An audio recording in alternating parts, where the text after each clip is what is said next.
Welcome back. This session is about Bayesian method. It's my pleasure to chair this session. Let's welcome our first speaker, Sharmistha Guha from Texas A&M University.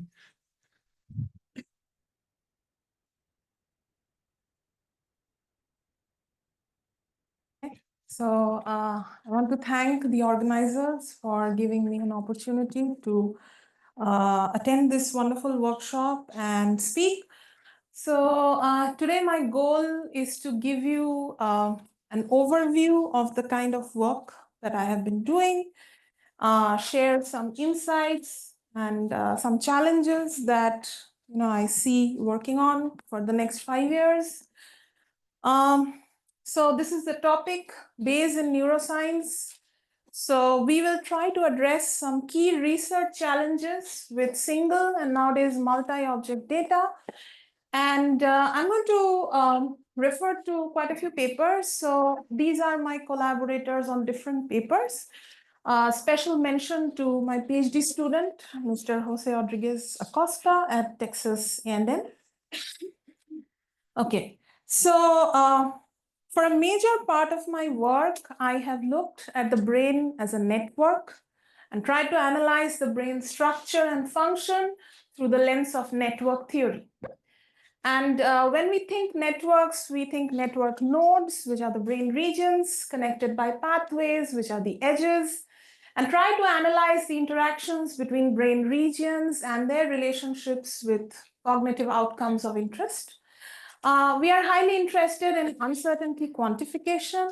And nowadays, we can construct multiple graphs for the same subject, for example, using data from different modalities or different task conditions from the same modality, okay? Okay, so this picture takes me back to my first work, actually. So this is the brain divided according to the Desikan Atlas. Basically, these different colors, the different ROIs. Divides the brain into 68 different regions of interest. And in this particular scenario, data was collected using the DMRI, diffusion MRI technique, and basically measured the number of white matter connections between pairs of regions in the brain. So if we think of the brain as a network, we can visualize it using an adjacency matrix. And so for every subject, we have, these adjacency matrix, the blue matrix, basically. And the relationship is symmetric between pairs of regions. So this is an undirected network. So the matrix is symmetric. And for every subject, we also have a response, a scalar response in a regression setup. The network serves as the predictor, and we have a scalar response. Now, when we were posed with this problem for the first time, in the Bayesian paradigm, we did not find any method existing that A, took the symmetry into account, and B, took the network structure into account and could do node selection. This is the Bayesian paradigm I'm talking about. So what we could have done is taken the scalar response and regress it on the vectorized network. So basically break the network up into a long vector. So in that process, I'm losing network properties in a way, but do some kind of shrinkage or high dimensional regression. I could also take some, network summary measures as predictors and do the regression. And then also I will, lose some network properties in the way. So in that respect, this is our first work, 2021. So we did a Bayesian regression, Bayesian network regression. So scalar response and a network predictor, where we took the symmetry into account and we took the network structure into account. And when I say network structure into account, what I mean is broadly this. So there's this really nice way to model networks using the latent variable model in network theory, or what is called the bilinear model. So, you have this network and you have nodes in the network, and you have node-specific latent variables. And these node-specific latent variables, they stay in a latent space, which is of a certain dimension. We can, determine, infer upon that dimension in a model-based way. And the weight of the interaction between pairs of nodes, which are basically the edges, that can be seen as the angular distance between the latent variables in that latent space. Right? So basically it boils down to calculating the weighted inner product of these node-specific latent variables, to calculate the edges. And this also takes care of an important network property, which is transitivity. That is also taken care of in this kind of a setting. And this allows us to do node selection also, which is important goal for us. So this is that paper. And we have extended it to a GLM framework where in this particular scenario, we have binary response, and based on the brain network predictor, we are able to classify subjects as belonging to either of two groups, either diseased or healthy or low or high, whatever it is. So this is the second work that I'm referring to. And I'm going to just very briefly go through this model. This is the Bayesian network, GLM. And this is the high dimensional GLM of the response Y. And you see this AI is basically the brain network predictor, dimension V times V, meaning V is the number of nodes in the network. And here's the model. So this gamma is the network coefficient matrix, same dimension as A, which is the network predictor, KL element of it being given by gamma KL. And we assume a low rank structure on the gamma KL. I was talking about the node-specific latent variables. An important part of this work is that we constructed a new class of Bayesian network shrinkage priors that aided selection of influential nodes. So for example, there existed the Bayesian lasso, or basically the Laplace. We have developed the network version of the Bayesian lasso. Then there's a Bayesian horseshoe, network version of the Bayesian horseshoe. Okay. Any global local shrinkage prior, we can do the network version of that, which seem to be very effective in modeling the network. Now I'm going to talk about a different class of models where now the role of the network has flipped. It's no longer the predictor, but the response. Now, whether in your scenario you will choose the network to be the predictor or the response, it really depends on the question you're trying to answer, your modeling framework, etc. So this is basically the network response, and this is the brain-related variable xj. And what we found here is that having the network as a response resulted in better computational efficiency. That's what we saw. And this is the model, this is the paper I'm referring to, Bayesian generalized sparse symmetric tensor on vector regression and network two-dimensional tensor. We did three-dimensional tensor as well, but this is the scenario. The next one I'm going to mention is supervised clustering of undirected networks. Again, the assumption till now was that, okay, everyone has the same regression relationship, whether the network is a predictor or the response and so on. But that may be not appropriate in many scenarios. So we develop a non-parametric mixture regression framework for the brain network on brain-related predictors. And we can do cluster-specific inference on influential nodes and edges. And the methodological novelty is that Bayesian supervised clustering with node and edge selection. And again, taking the network as the response allows us to have more efficient computation. This paper just got published for covariate dependent clustering of undirected networks. Now I'm coming to the question at hand, which is very relevant nowadays, integration of multiple imaging data. And I don't collect data firsthand, so my experience there is limited, and I have not done data pre-processing. But I have been informed by my neuroscience collaborators, and I get informed in conferences and workshops such as these, that basically combining information from different modalities is indeed a big challenge. I'll not go through these points in detail, but we have seen some very important points here in this conference also till date. I find myself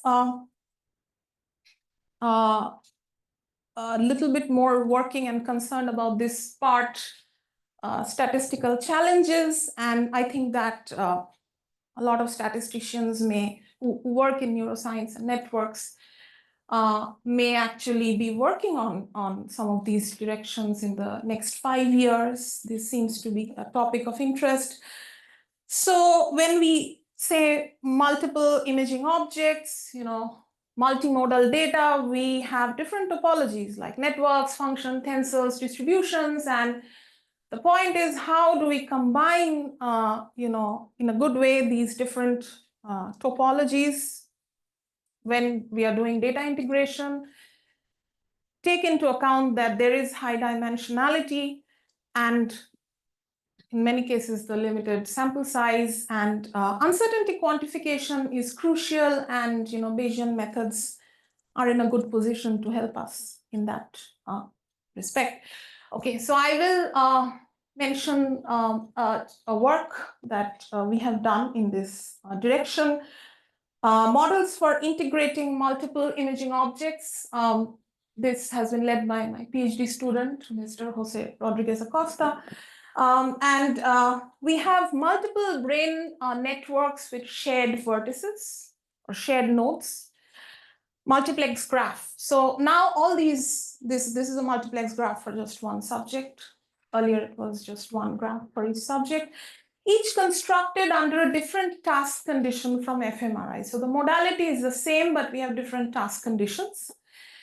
And we would like to predict a cognitive outcome. In this case, we were interested in aging-related outcome, mini mental state examination score, MMSE score. And we are able to jointly identify the nodes related to the outcome with uncertainty quantification.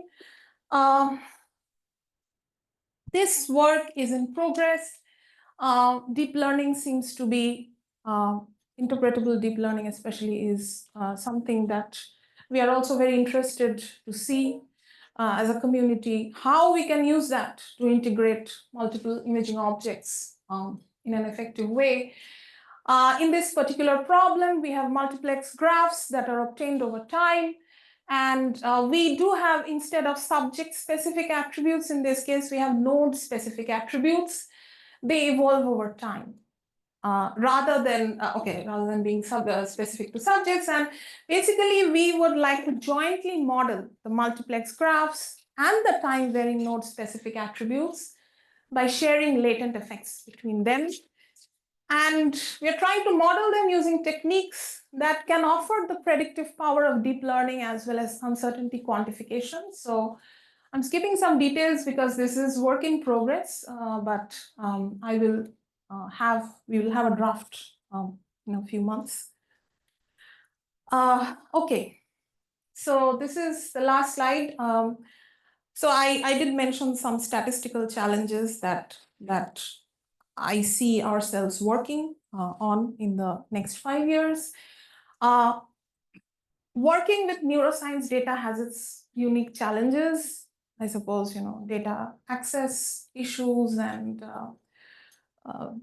just getting good usable data in a form, in an analyzable form. All these we are, I think most of us are aware. I will stress on this, enhancing training and education. So at Texas A&M, we have a really nice program called Aggie Research Program, and there we have a lot of undergraduate students. We have like close to 70,000 undergraduate students at Texas A&M. It's very big. So a lot of them are very, very interested in research. So I serve as a mentor and try to make some research accessible to them, statistical neuroscience, in a way accessible to them in a mentoring group. I will thank the organizers, Dr. Jian Kang, Dr. Hong Tuju, for taking their time and effort to organize this wonderful workshop. It really helps us so that we can attend and learn more. Thank you so much. Thank you for the wonderful talk. We have time for one quick question. Yeah.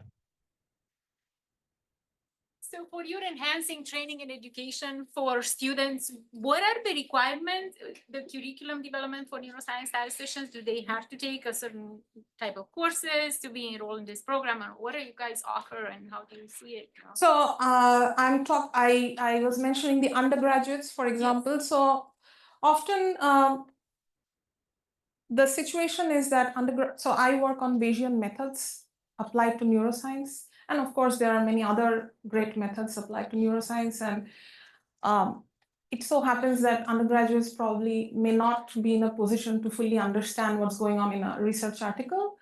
So my job is to sort of give them a launching pad to research, some kind of made easy version and sort of giving them a big picture of what's going on. And actually, my PhD student was an undergrad at Texas A&M, and he's brilliant. He's already done a work, so I'm glad. But anyway, the point is that just make it easier for them to see, so that they are interested and go on. And I try to make it more methodological, but someone in neuroscience, and there are people who give the more neuroscience aspect also. So that's the Aggie research program. It's a big program. Thank you. Thanks. Let's move on to the next speaker. Thanks, Sharmistha. Thank you. Our next speaker is Professor Jim Johnson from University of Michigan.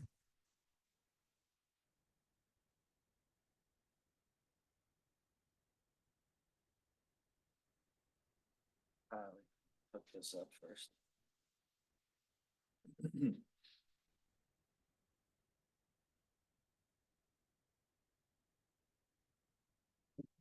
Yeah, I want to thank Hong Tu and Jian for organizing and inviting me. So I'm not going to talk about any of my modeling for this. Didn't have time, but I wanted to talk about some challenges in functional near-infrared spectroscopy. But before I begin, how many of you have worked with FNIRS data before? Okay, a few. I know Marina, and Hernando just told me he's beginning to work on this data. I've been told in the past, I'll just use SPM or FSL and don't worry about it. But there are issues that it just doesn't quite work out right. So functional near-infrared spectroscopy, it uses light to measure the concentration of both oxygenated and deoxygenated hemoglobin. And you see a child here has a little cap on. They're black and red. I don't know which are which, but one is the emitter of the lasers and the other one is a detector. So you can only get about 16 to 32 detectors on each side of the scalp. So not quite as many as EEG. So the light is emitted. It's near-infrared laser, and it can penetrate the scalp, the skull, meninges, and it penetrates about maybe 5 millimeters into the cerebral cortex. And it doesn't show it here, but the light is emitted isotropically. It goes everywhere and comes out, and the detector detects it. And the software in the computer, it will adjust for the absorption in the scalp, and even hair color can change the absorption, the skull, and then so you have a certain amount of light coming in, a certain amount of light coming out. And what's nice is they use two different wavelengths, roughly about 900 and 700 nanometers. And here you have the molar extinction coefficient. That just tells you how strong the chromophores, the oxygenated and deoxygenated hemoglobin, absorb light at that wavelength. And the deoxygenated absorb more at 700, and then at 900, the oxygenated absorbs more. And you can use that. So you get optical intensity in and out. You have that change in optical intensity that's measured. And then you can change that to optical density, or the change in optical density by just minus the log of the ratio of the intensity at one time point versus the other. And then the density is converted to change in concentration of both oxygenated and deoxygenated hemoglobin through a physics equation called the modified Beer-Lambert equation. So alpha here is your extinction coefficient. Yeah, this is hard to use. Then you have the change in optical density. Lambda 1, lambda 2 are the two different wavelengths. And L is the total path length that a photon has to travel through from the detector to the from the emitter to the detector. And you can get changes in concentration of oxygenated and deoxygenated hemoglobin. And it's different than fMRI in that it measures these directly, where fMRI measures it indirectly through magnetic changes. So we all know most experiments are like a boxcar design like you'd have in fMRI. And it measures this blood oxygen level dependent signal, and it uses the convolution of the HRF with the design.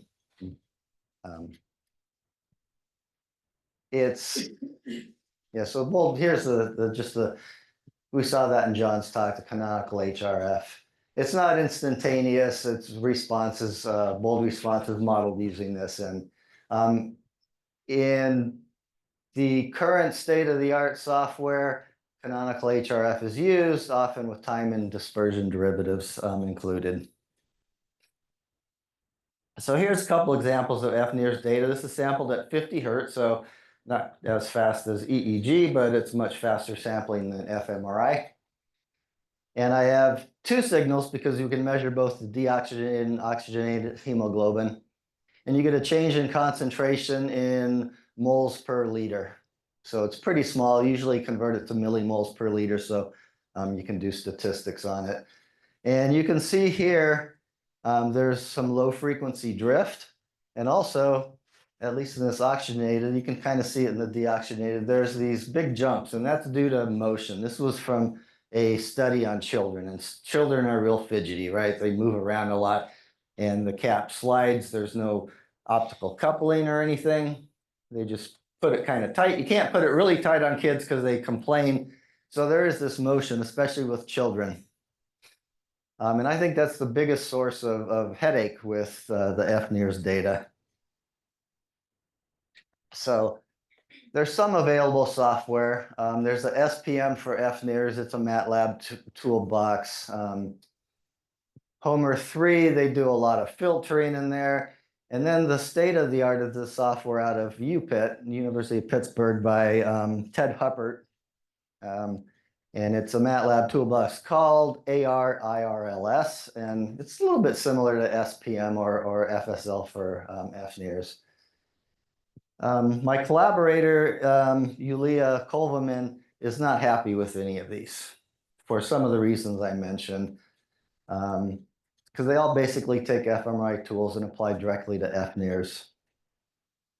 So I'm going to show some results from a simulation study I did on this AR-IRLS model. This is from a 2013 paper, and they showed that it is better than competitors' models in terms of type 1 error only. They claim they had a reduction of type 1 error of approximately 37% down to 5 to 9%. I don't think 9% is a very good type 1 error, but it's much better than 37. So I'm going to show in the next slide that it's still inefficient, and you can get huge biases when you have presence of motion artifacts. But before just the outline of this model, you initialize beta with just ordinary least squares. And beta are the parameters for the study design. And they sometimes will use a discrete cosine basis, low order, to remove low frequency drift. But it won't remove those motion artifacts. Then they fit residuals to an ARP model, different P. They take P that minimizes BIC, create a whitening filter with the ARP coefficients, apply it to the data, the design matrix, and the cosine basis. And then they perform an iterative re-weighted least squares by estimating beta with the weighted least squares to recalculate weights. They use the Tukey's by-weight function to reduce outliers, the effect of outliers, repeat until convergence, and then they go back and repeat 2 through 5 until convergence. And overall, it's pretty quick. In the simulation study that I did, I'm only going to consider a single time series. And Zoyu Liu, she's back here somewhere. She helped me with doing this because I don't know MATLAB. And I think it took her quite a while to figure out their code. We were trying to port it to R as well, so I don't have to use MATLAB. So we're only going to consider a single time series. And it's typical only to consider the oxygenated signal. But in children, and especially in infants, my collaborator, she thinks that both signals could be important. So I'm also working on a bivariate time series model for that. So I simulated 2,000 data sets, each of 4 settings, with and without low frequency drift and with and without motion. I used the AR3 model with those coefficients. Model variance was 1. I used canonical HRF event-related design with 10 events, and I chose beta equals 0 and 0.5. So here's just 4 examples of the simulated data. So upper left, no motion, no low frequency drift. Upper right, no motion with a sign, low frequency drift. And then the 2 others have this shift in the signal, and then it comes back down. And these were normalized to normal 0, 1, or mean 0, variance of 1, not normal 0, 1. Okay, and I'll show on the next slide that the AR-IRLS model has a lot of trouble with these 2. So this is the results from the study. The 2 different betas, whether or not there was motion or low frequency drift. And the top 2 aren't really that important because the coverage was okay. Very little bias. Power was pretty good for when beta was 0.5. And then I have, that should be root mean squared error there. It's not the mean squared error. And then the length of the 95%, average length of the 95% confidence intervals. But when there's motion, coverage is terrible. Right, the type 1 errors, 0.2 and 0.23 in these cases. Huge bias. And if I move that, if I shift that motion around, I can get a negative bias this large too. So it just depends where the motion is, if the bias is positive or negative. Power is probably, I computed it anyway, but power is probably meaningless because you have such a large type 1 error. And the MSE is about 10 times as large in the case when you don't have motion, and the confidence interval length is about twice as large. So still work to do. And I think, at least from my experience, the 2 biggest issues are the time series, because you have a lot of, I think I have it on the next page. No, 1 page after this. So here are some of the challenges with FNIRS. I'll get back to what I was going to say in a minute. There's physiological signals, and they can be strong and picked up by FNIRS, and typically they're quasi-periodic. You'll see that on, I have a slide of the power spectrum from 1 patient. You can pick up the vasomotor signal. It's very close to the block design frequency often. Heartbeat, you can pick up. Respiration, you pick up. And these are all changes because, you know, when you breathe, you're breathing in oxygen. Your blood gets oxygenated again, and you see these things. Heart rate as well. Fast temporal sampling rate, that results in high autocorrelation. You have these motion artifacts I talked about. The data can be heteroscedastic, and I dealt with this a little bit, but there's multiple detectors and subjects. So, you know, you're going to want to do some type of a hierarchical group level modeling, spatially correlated signals, possibly across the different detectors.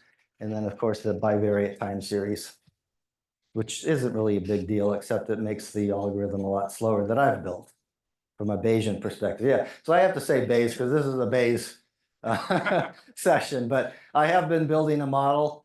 It works good. I'm not happy with the algorithm that estimates the parameters yet because it's a little bit slow. And I'll show you sample sizes in a second and why one signal takes about 5 minutes.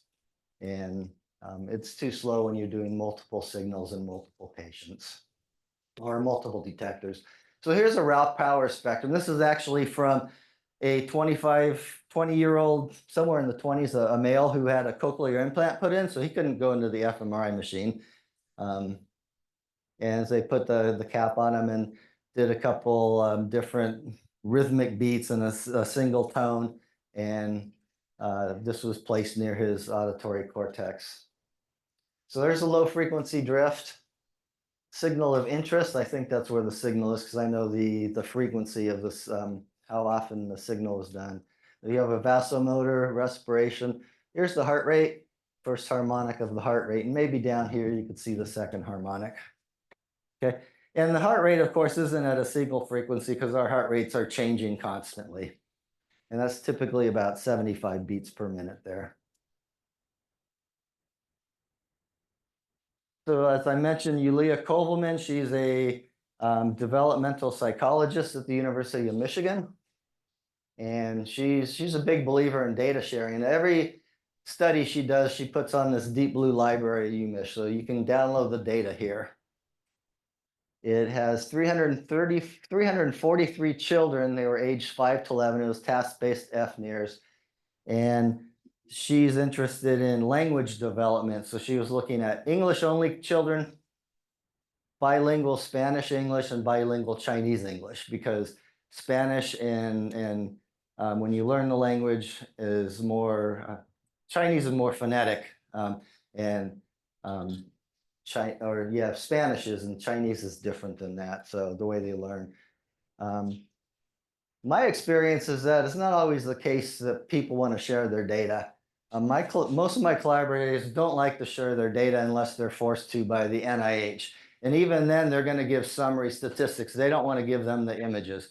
Sometimes I've had trouble getting images from collaborators because they're afraid of what I'm going to do with it or something. I don't know. Anyway, so if you're interested in doing task-based FNIRS, here's a great data set. If you texted her and told her that you heard about me talking about her work and you were interested in it, she'd be happy to collaborate because she's really interested in getting good statistical methods to analyze this data. What happened? Oh, it's trying to connect. All right, no problem. Cancel.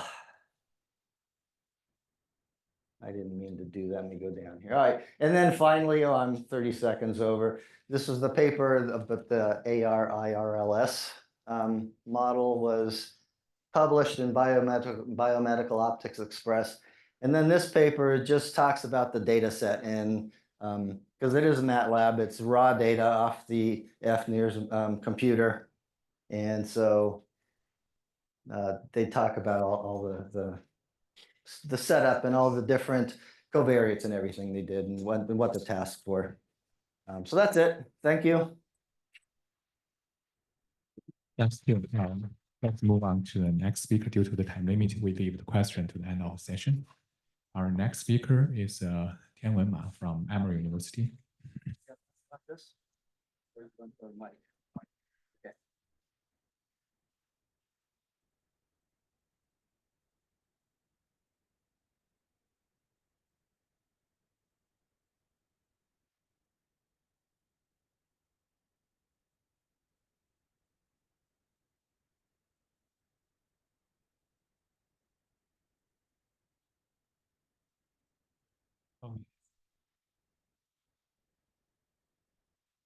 Thank you, everyone. My name is Tianwen Ma. Thank you for organizing the session. Although I was told that the previous speaker was not able to attend, so I'm just here to fill in. So I'm here to talk about some Bayesian methods in the EEG-based brain-computer interfaces, the BCI. And I will introduce the concept of a particular BCI and list some of the important findings and workings recently. They may not be necessary from me, but I just feel like it is worth mentioning. So let's talk about the background first. So the brain-computer interface is an alternative communication device that help interpret brain activity to operate technology. So one of the most popular application of this EEG BCI is the P300 BCI speller system.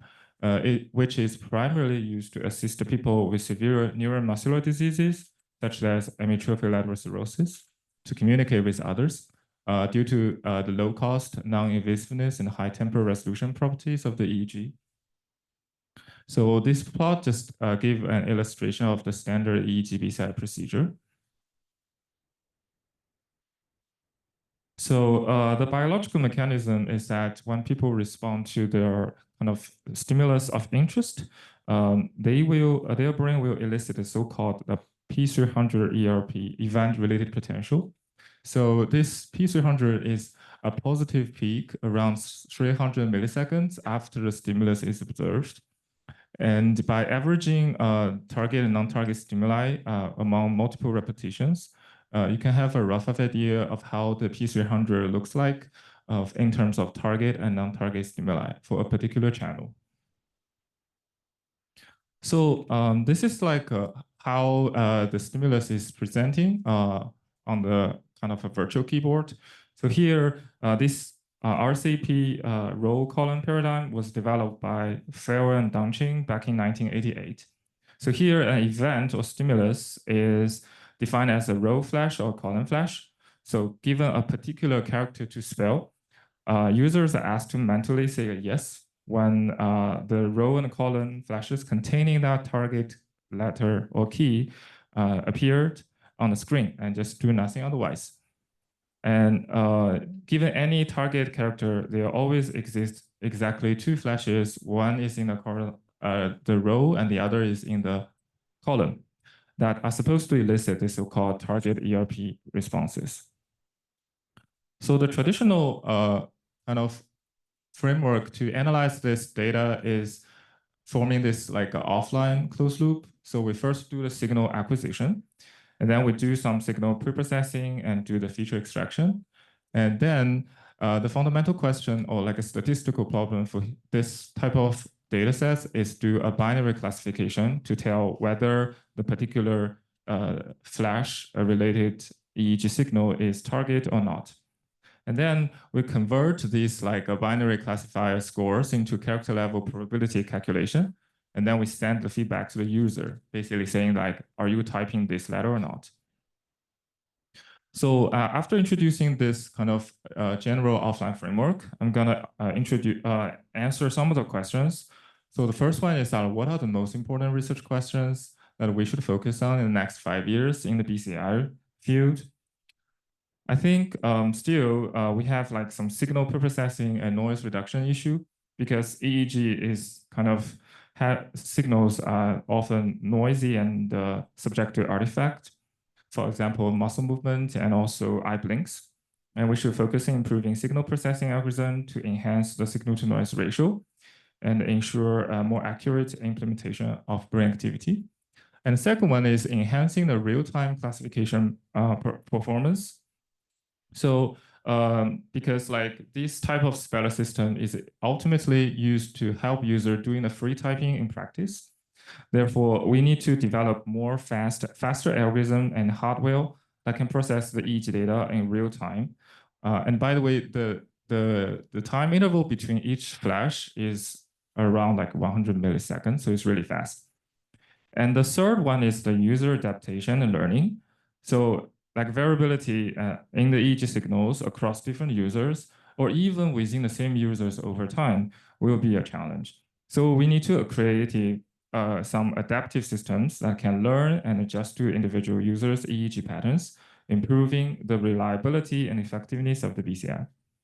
And finally, it's the scalability and generalization. So like currently, the majority of the data set for this type of data is collected kind of in the lab setting. And eventually we need to kind of promote it to family use so that those like patients cannot move their bodies, that they can just rely on their EEG signals to decode what they want to communicate. And these are the other type of research questions that are either less statistically related or like I'm less familiar with it, so I just skip it. And for the second question is that how can the statistical community improve the processing and sharing of the data sets? So for the data processing, that some of the key kind of keywords that come to my mind is that the artifact rejection and also the dimensional reduction to enhance the signal to noise ratio. And of course, like, can we find new features extraction? And sometimes we need to do some feature selection. And also we need to integrate like existing trial information, whether it is like EEG signals or like their the stimulus presentation to inform more efficient efficient thing for the next trials. And also we need to develop some advanced signal processing techniques and also potentially handling the imbalanced data. So I will just go through some of the things that I am exposed to and also I'm familiar with. So for the dimensionality reduction, these can go back to a long time ago where like the people in the BCI field first tried independent component analysis.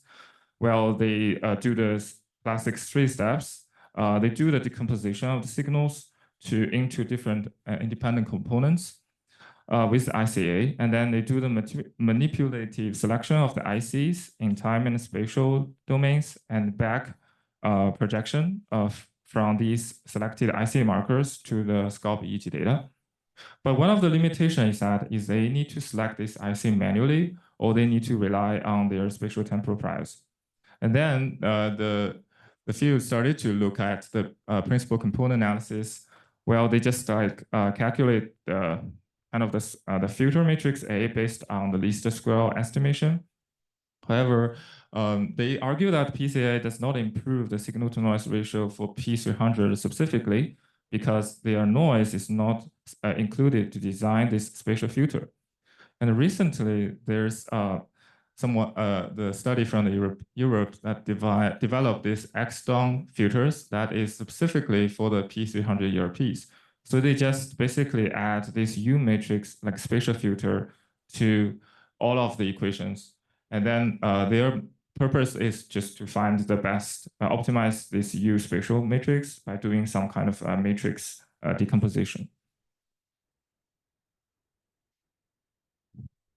And also, we're going to talk about some feature selection, feature extraction, and possible feature selection. Again, in this field, like people tend to have like they extract temporal domain features. They also resort to frequency domain features, and sometimes they just like combine spatial temporal and frequency domain. And for my exposure, I'm primarily focusing on temporal domain and focus on the mean level information. So this classic method is really simple. It's just like to perform like a linear discriminant analysis, except that because when you extract the EEG signals, like there exists like a huge overlapping between adjacent stimuli due to the time issue. Therefore, it's very necessary to perform some kind of feature selection. And they just use like a stepwise approach, just rely on some inclusion and exclusion p-values. And really, it works really well and it's very efficient. And we also look at from a Bayesian perspective by developing the so-called split and merge Gaussian process file, SMGP. So I'm just like illustrating this problem with this graph. So we actually have this zeta function on the left is kind of like indicating whether this is a split region or a merge region. And suppose that we have these original raw alpha0 and alpha1 function that kinds corresponding to the feature. And based on the zeta value, we can specifically merge those regions and then just keep the rest of them as what it is. And also for the feature extraction selection, like recent method development focus on the temporal domain from the covariance level. And they started to look at more efficient way from Riemannian geometry. And they have the frequencies and also the Bayesian method. The main idea is that instead of looking at the curves on the mean level, they use like a spatial covariance matrix of EEG signals input and rely on the Riemannian geometry to directly classify these matrices using the topology of the manifold of symmetric and positive definite SPD matrices. And then they do some adaptation to the P300 ERP data by just adding a particular prototype target ERP responses. And also, I'm going to talk about the integration of past trial information. The purpose of doing this is that they want to improve the spelling efficiency by flashing few stimulus groups per sequence. So previously, you see that the virtual keyboard is like a row and a column paradigm, which means that each flash contains either a row and a column. So we can actually expand this kind of virtual keyboard to some keyboard really similar to our laptop. In this case, a flash group can be a random scatter of the keys on the computer, and then they also observe the similar pattern to the RCP design. So I recently developed this dynamic stimulus presentation based on the Thompson sampling. So this is actually a very heuristic decision making in a certain order, such that expected reward functions with respect to the posterior distribution of parameters are maximized. So it kind of have a Bayesian flavor. So in this case, we initialize all the character level probability and also the parameters associated with the Thompson sampling. And then we generate the flash groups within the sequence based on the Thompson sampling, and then we reorganize it. When we receive the data, we convert it into this Z, which is classifier scores, and then we update the character level probability as well as the parameters of the Thompson sampling, and then more data is coming sequentially until we reach some stopping criteria. So we also address the practical and physiological constraints. And the good news currently, my collaborator have collected the online real participant data, although it's just for one person, and the preliminary data analysis showed promising prediction accuracy and improved the efficiency. And in terms of data sharing, I think that we need to have standardized pre-processing pipelines.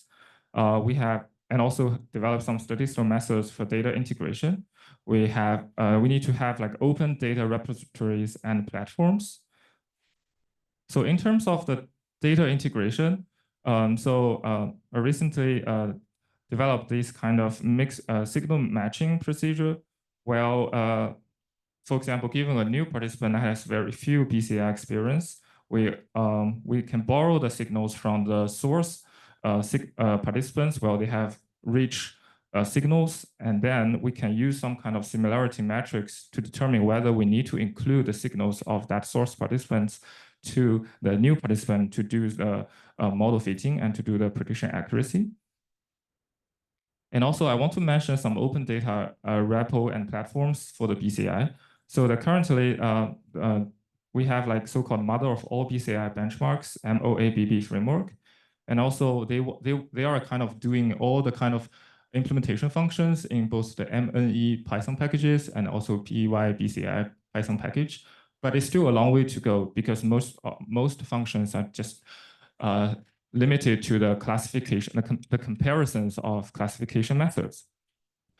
And finally, I would like to briefly talk about how can we make statistical methods more impactful in the imaging or particularly BCI community. So the first of all is definitely promote the interdisciplinary collaboration and also having more engagement in both imaging and the BCI communities. And then we need to develop more user-friendly tools and open access of data. And finally, we need to emphasize the reproducibility and the robustness with rigorous statistical thinking. These are the reference, and thank you for your attention. Thanks, Tianwen. Due to the time limit, let's move on to our next speaker, Professor Marina Vannucci from the Rice University.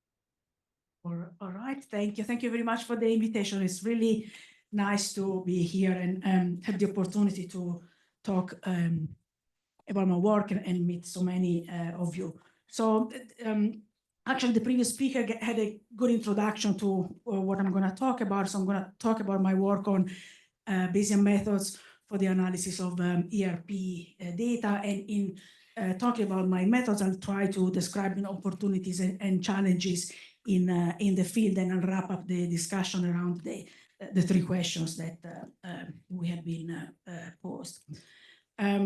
So what is ERP, event-related potentials? As we know, it's EEG signals which are time-locked. They're time-locked in response to an external stimulus or a set of stimuli.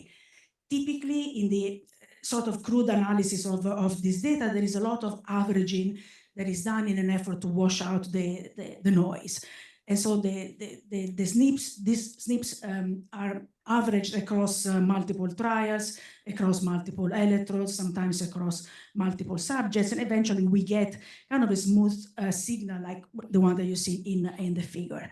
And the underlying interest is in the estimation of the actual signal, but people oftentimes just focus on specific components of the signals that we call ERP components, which are like the peaks and the depths in the signal itself. And these are typically related to some form of cognitive processes. So one can try to estimate amplitude and latencies of these ERP components and their relationship to a particular cognitive process. In other type of situations, we might be interested not specifically in a specific peak or a specific depth, but maybe in a particular part of the signal. Like, for example, if we study the late positive potentials, we may be interested in studying the mean signal or a characteristic or a summary of the signal within a specific time window of 300 to 700 milliseconds after stimulus presentation. And here you see plotted data on one subject on an experiment where the subject is looking at images with the different levels of arousal. So there are like three different conditions, three different categories of arousal and multiple trials for the three conditions. And the idea is not to see whether there is a difference in LPP, late positive potential, on these three categories. And so by averaging the data across trials, you can sort of see the category level signals, you start seeing some of the differences. Now, when we started to work on this type of data a few years ago, we realized that there was quite a lot done in terms of what I would call ad hoc sort of analysis of this type of data, but very little in terms of what I could call like a model-based sort of statistical approaches for the analysis of this data. The challenges are, obviously, there is a lot of noise in the data, which is what we try to wash out with these averages. Oftentimes we have a small sample size, and to a statistician, there is this sort of, the underlying goal of the analysis is always that of a functional, of the estimation of a functional form of a signal, and then extraction of characteristics of these signals from the estimated waveform. And there are a lot more challenges if one looks at the data at sort of trial level without any type of crude averages. But I'll revisit the sort of trial level data later on during the talk. So even if we think about, doing a little bit of average, like for example, average across trials or across electrodes, we still have quite a few challenges to work through. So we looked at this problem in terms of, okay, it's sort of a non-parametric regression type of thing where you have your signal, which initially we thought averaged in some form, in a way at least to reduce the noise to sort of a manageable form of white noise.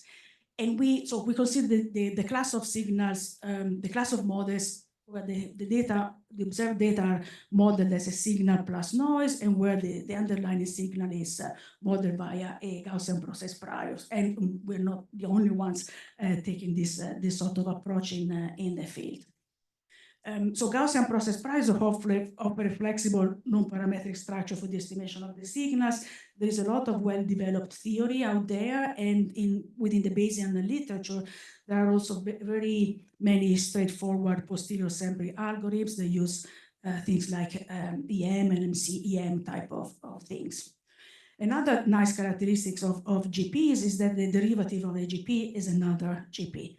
So thinking about estimating characteristics components of the function, which are peaks and valleys, we need to be thinking about the derivative process.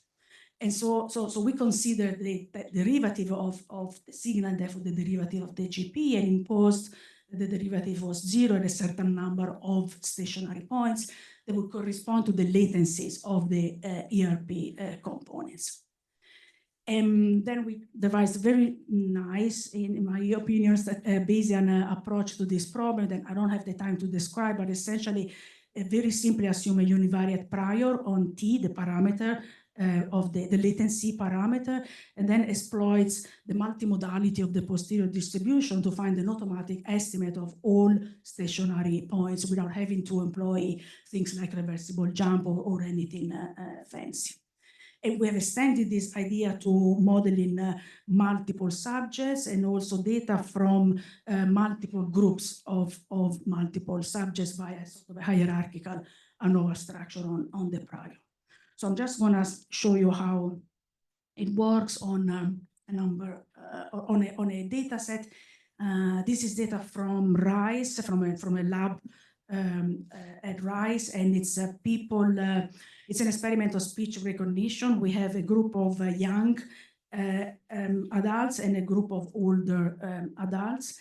And the goal is to study whether there is a difficulty in perceiving speech with age, as we know that there is.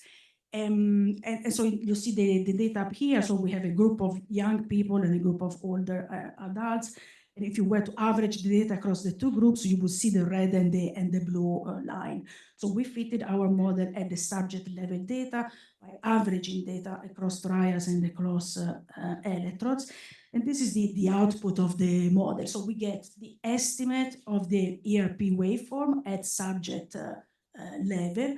And then for each subject, we get an estimate of the latencies of the stationary points. Here in particular, I'm showing the two peaks in the N100 and P200 type of windows, which are the two peaks of interest. And so as you can see, we do uncertainty quantification because we have a model that allows us to do that. And also because we fit the model to all subjects at once, we can actually find posterior distribution of differences of latencies. And indeed, you can see that there is a delay in the latency as it was to be expected. So this sort of work was encouraging to us. So it showed that the class of models is suitable for the analysis of this type of data. But of course, we were not that happy about that averaging that we were doing in order to wash out the noise to at least what could be a white noise type of situation.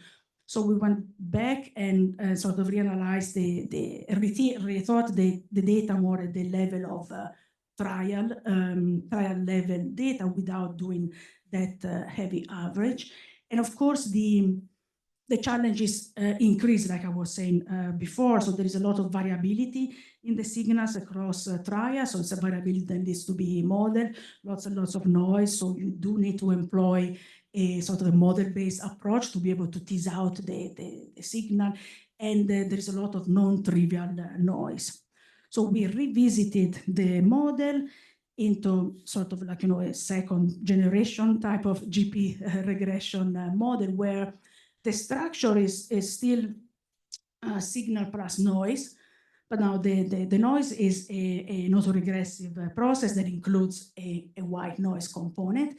The signal is still a Gaussian process, but we have also incorporated trial level parameters like trial specific amplitude and latency parameters that allow us to do inference at the level of the individual trials. For now, we have not built the structure on the derivative yet. So we are sort of looking at this model as what you could call a fancy way of denoising the data, right? So And this line of work kind of resembles a little bit what Rob Cass was talking to us about yesterday in the very first project that he describes, where he was having a statistical model that would essentially help clinicians to denoise their data. Right? So we let me skip this. Yeah. So I'm going to show you how it works on this data that I presented before. For now, it's just individual subject, but so the next iteration of the work is going to be to extend this to multiple subjects. But so on an individual subject, if these are the data on the subject that I showed you before, so this is the experiment on arousal. I'm going fast on arousal. That I introduced before. So if we apply the model to the data and we look at what we call the denoised data, this is what we obtain. So this would be the denoised data. And now we could do what a clinician would do with the data, right? So do averages across trials and then maybe do some sort of a test, hypothesis testing on the data. But now starting from the denoised data and not the raw data like a clinician would do. And so in the paper, which is published in Scientific Reports with Dustin Pluta as first author, we sort of looked at the characteristics of the output of this denoised data. So essentially, I mean, I don't have time to actually go through the entire set of results. So I'm just going to point you guys to the sentences in blue. But essentially, we repeated the sort of classical ANOVA testing that people would do on the raw data. We repeated that procedure but by denoising the data at subject level first with our method. And so essentially, we find that the denoised data, denoised by our model, increase substantially the chance of detecting a true positive while not increasing the probability of a false positives. And we also studied the power, the statistical power of the test, and we found that, again, on the denoised data, the test shows power which is at least as great as the empirical procedure. So there is scope here for thinking that, for a clinician, there could be a potential reduction in essentially in the number of trials that you need in your experiments, so you could save money to power a particular study. And as I said, there is a lot more in the paper.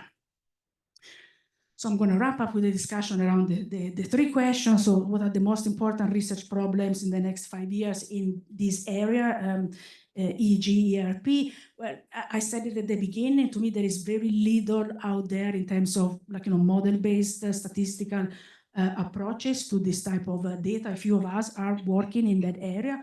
I think there is scope for doing a lot more. As statisticians, we know that we can contribute a lot. A model, even if a complex model, can provide a curve fitting, a curve estimate, and interpretable inference in terms of parameters that have a meaning. And most important, we can quantify uncertainty, right? Which is what we do, and which is something that any ad hoc procedure will miss. This is particularly important for the analysis of trial level data because of the amount of noise you need to be clever if you want to tease out the signal. Then I swapped the questions, you will see why. So the question 3 was how to make statistical methods impactful in imaging community. To me, it's all about our ability of training the young generations at the interface. And already a couple of people have mentioned this idea, but in my experience, one of the most rewarding collaborations in this field was for me to work with a PhD student at Rice who was pursuing a PhD in statistics with me and an MD degree at Baylor College of Medicine at the same time. And we did some research in collaboration with Michele Guindani as well in epilepsy. And that really made me appreciate how much you can contribute if you are fully trained at the interface. So the model that I presented is a complex model, right? But you can see how by applying a complex model to the data and then apply a simple ANOVA procedure to the denoised data, you can gain a lot in terms of what you can do with the data. So you need to be able to have people that can appreciate that level of modeling and complexity. And then, so the third question, which was actually question 2, how can the statistical community improve the processing and sharing of the data sets? Again, a lot have been said here. I don't have anything new to say. It's a very important aspect of what we do because we want our methods to be reproducible, and we want our software and our complex models to be accessible to the community. Okay, so again, participating in this effort and being part of teams that sort of put out together processing pipeline and data set and software is a very important aspect of what we do. And I'll just conclude that by putting this up. I know that many of you know about this new journal that we are launching. Actually, I want to mention the journal at the first day, the introduction to the workshop, so statistics and data science in imaging. We are open for submissions on Friday, so right at the end of the workshop, you can go home and wrap up your work and send it to me. So I'm acting as editor-in-chief, and we have the 3 co-editors here in the audience, and a few of you are already in the editorial board of the journal. So we are all very excited about this contribution to the community. So I look forward to receiving your papers. Thank you again for organizing this.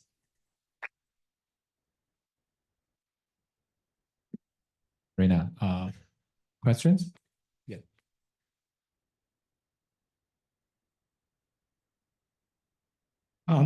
The idea of modeling the latency is quite interesting.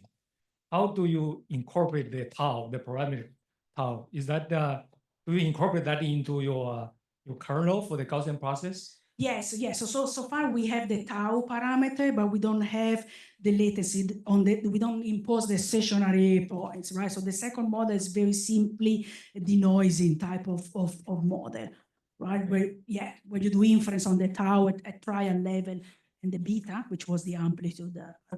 If I understand it correctly, it looks like your data is those ERPs separated with each other. How about if those trials overlap? Like one trial, the second trial overlaps with the first trial. I see. So that there would be overlap in the response parameter as well. How do you handle that with the Gaussian process? No, that's an interesting. Yeah, I don't have an answer for you, but that's something interesting to think about. Yeah, thank you. More questions? Yeah. So I think the method is very interesting, and in your proposed model, it involves this aptitude and also this kind of there is a delay of this tau inside your model. It's more like a version of this function registration. So I'm just thinking about, so is this, could we just do this kind of registration on your ERP curves first, and then just do some this kind of Gaussian process? Yes, definitely. I mean, the idea is along that line, and we did look into the literature on registration. And in fact, these sort of GP models are not novel in the field at all, and they have been used for registration purposes as well. So I mean, potentially other methods for registration could be potentially adapted to this situation, for sure. Yeah. Can I just quickly add just one line that the tau I, instead of being scalar, it could actually be a function of time. So you just not have a shift, but a warping. Yes, that and too. then it's a registration problem. Yeah, that too. Okay, great. Thank you for all these nice ideas. For all the speakers in this session. I have a question for Tim Johnson. So it looks like you use the canonical HRF model for years. So this is related to the talk this morning by Jian. Yeah. For FMI, we don't have to use the canonical. There is a alternative and better approach, just a data-driven, right, to do deconvolution. Does that also apply to Fournier's data? You can just use the data to estimate HRF instead of make a strong assumption, which is really problematic. Yeah, you might be able to. I was just, that's what they do in that software, the package I was telling you about. So the question, if you did, well, he had a microphone, yeah. I think you can. I've been playing around with trying to estimate the HRF as well with FNIRS because it is sampled pretty fast. So, you know, like John was showing in fMRI, you only get a few points during the event that you actually, and that HRF looks a lot different. It's a lot smoother with FNIRS data, obviously, because you're sampling at 50 points per second. So I've been playing around with estimated. And another issue I think with the canonical HRF is that's for adults. These are children. It may be completely different for children. Yeah, thanks. More questions or comments? If not, we're gonna conclude this session. Thank you all, and thanks to all the wonderful speakers.